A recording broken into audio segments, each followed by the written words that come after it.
This program is proudly brought to you by LateNightMedia.com for all your podcasting, comedy writing, and hot steaming pod needs. LateNightMedia.com. Conscious wisdom, challenging our skeptical, critical thinking, digging deep into the dark and the light, and exploring the depths of our mind, body, and spirit. The podcast sprinkled with science, creativity, ageless wisdom, philosophy, and conspiracy. So be part of the discussion and get involved. Be part of the action of thinking and being the revolution.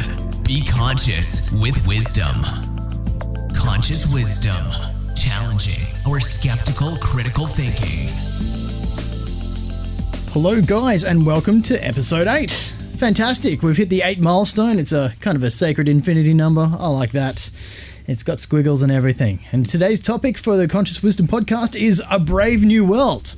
Pants are optional, because we know that we all want to know if we can wear pants or not in the future. I'm sure that's fine. It's a bit more comfortable probably without them. I'll let you be the judge of that. We're all about deep ecology, evolving ourselves and communities and that sort of thing. So we've got 3 wonderful new guests, all newbies to the show. And I guess our first guest on my left is Jason Hilder. Hey, Jason. G'day, how you going? I'm good. Now, pretty much you're all about the co-housing of communities, growing organic food, sustainability, and deep ecology. Now, how'd you get into this field?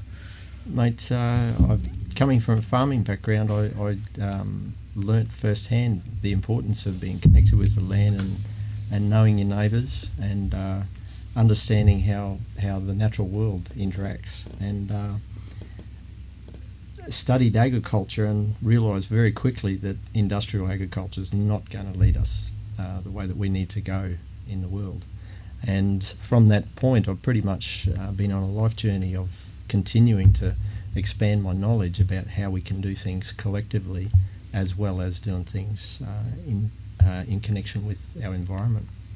Wow. So you've seen a lot of changes throughout the history of the Earth. Do you think we got a bit disconnected somewhere along the way? Very, very much so. There's probably a number of points that it happened like a milestone, but the greatest challenge that I see is such a disconnection in agriculture, for instance, or the way we build our cities is that it is a thing and we are separate to it. And fundamentally, that's just failure to me. And right at the beginning, it's very difficult to have a successful or sustainable future if we as humans continue that way of thinking, that we are separate to nature and that it is there for our needs, and it has to. I believe it has to come back to a time when we actually start communing with nature about what is best for agriculture, or best for the land, or best for our cities. What's more natural, I guess, that it helps us hopefully live a bit better, and get less diseases. Yeah. Obviously, that sort of thing. Getting back to how I guess we used to live. Yeah. Because a lot of people, especially I've noticed, people from Okinawa live the longest in the world. All they eat is fish and vegetables. They don't eat all processed foods, and yet my phone agrees that that makes them live a little bit longer. Yeah. Nice. So we'll get on to lots of cool stuff with you later on. And sure. to your left, Jason, we have Nina Zamorski. Did I say it right? Yep, you sure did. Oh, sweet. I've got the names down pat in this series. Yeah, for sure. Now, you are a passionate aggregator of information, and you have a natural ability to synthesize many diverse bits of knowledge into a unified whole. So you can see things by putting pieces. You're like Sherlock Holmes. Probably not like Sherlock, but I can see the connections between a lot of things, like with our history and how people behave, and in nature as well. And I can piece things together the way a lot of people aren't able to do it. Wow. I like that sort of thing. So what have you noticed recently? Have you got any great insights into the world? Too many. There's been a lot of scaring, hasn't there? I think with the September thing, and people have been riding the wave of that, and I suppose I can see how it's come about, and what they're pushing, and where they want people's minds to be, basically by distracting people, from living their lives and making a better world. And yeah, I think it's all about a bit of a distraction what I guess a lot of people call sheeple or stuck into. And I guess what we're doing today is trying to help people get a good idea of options that they have, rather than the current mainstream that doesn't seem to work. But a guy who knows a lot about this type of stuff is Mr. Paul Seils. Seils. Oh, Yeah. Keys in the ocean. Yes. Thank you. Nice. That's very flattering. Now, I hope I can live up to that. you were a landscaper in Dubai. I was a landscaper in a That's former life. That is an amazing. I've seen Dubai. Now, being a landscaper in Dubai must have been a fantastic, fun job. Yeah, I was there from 2002 to around about 2009, and just got on. I had a connection through. We were doing some. I had a contract with South Bank Parklands at the time, just around the corner from here. Yeah. And the Dubai municipality sent a staff member to come over and check it out, because it was basically the largest park in the southern hemisphere of Australia.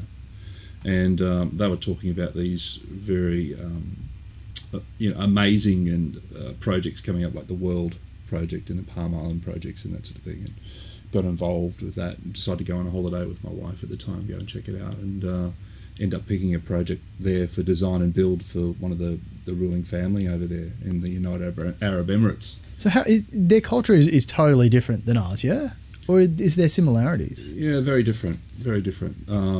But theirs has really changed a lot in the last 30 years. I mean, basically areas that were complete deserts before have now become metropolises, and some people would sort of say unsustainable. But it's interesting, they have their own issues as well, where they've evolved very quickly, and they had a very tribal and Bedouin sort of existence, and then getting involved in the oil and gas industries, and then the onset of Western influences, where a lot of fast foods and that sort of thing, high levels of health issues with diabetes and all sorts of crazy things in that space. So it was a huge thing to observe and to be with.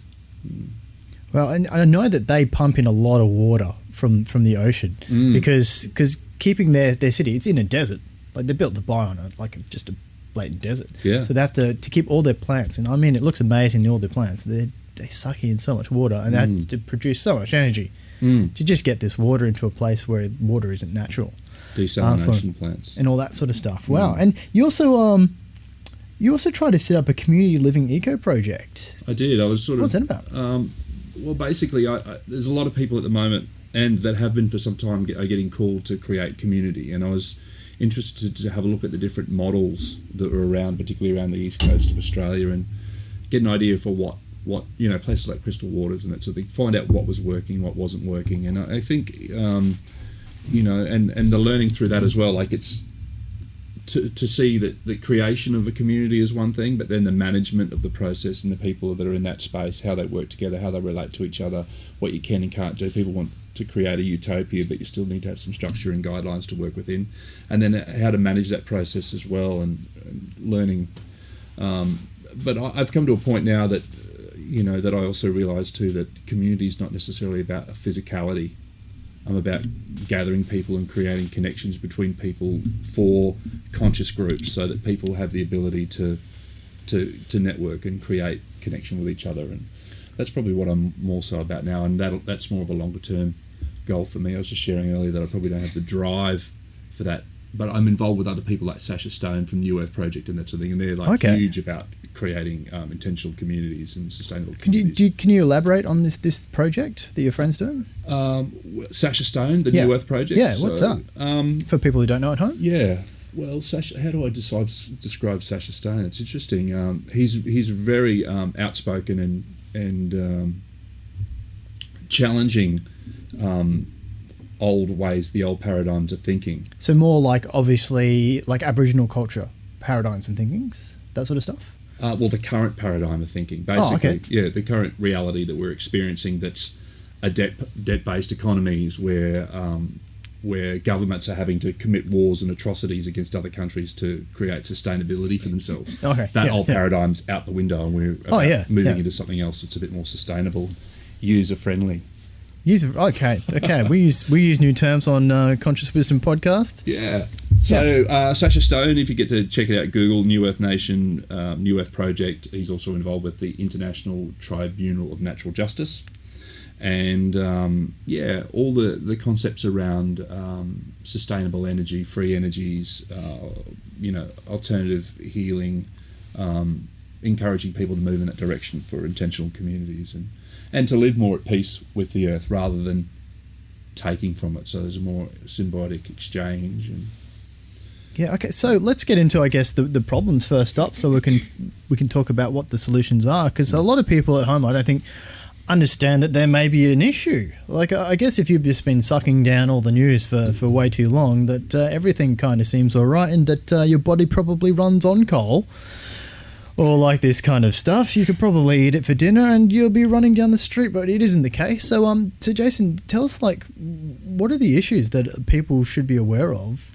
that causes this disconnection? Like, where are we at?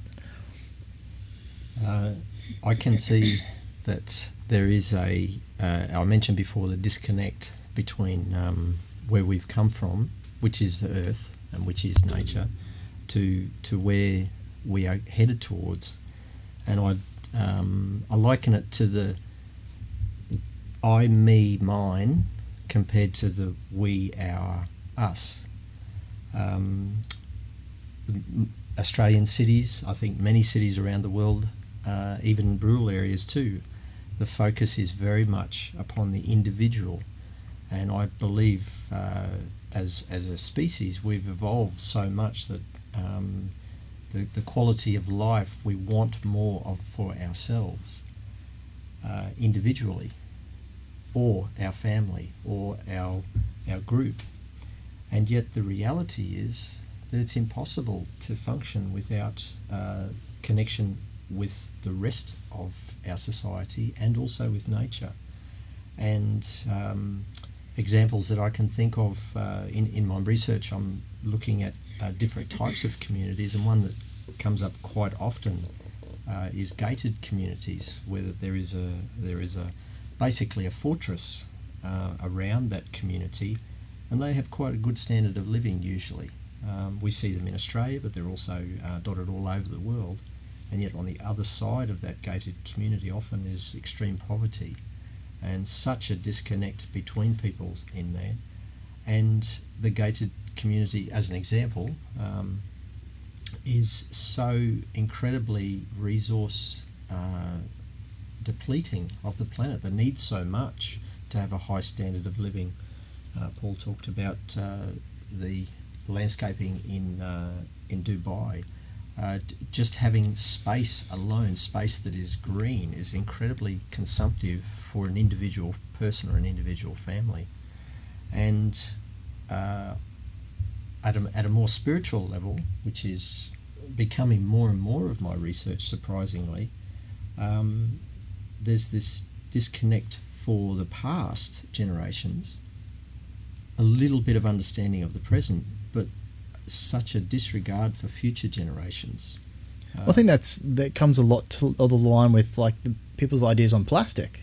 Yeah. Something very simple, but yet we just seem to feel the need to wrap everything, put a dual layer of wrapping on different stuff. Yeah. It's like, do I really need the plastic item wrapped in plastic again? And it's just like a roll.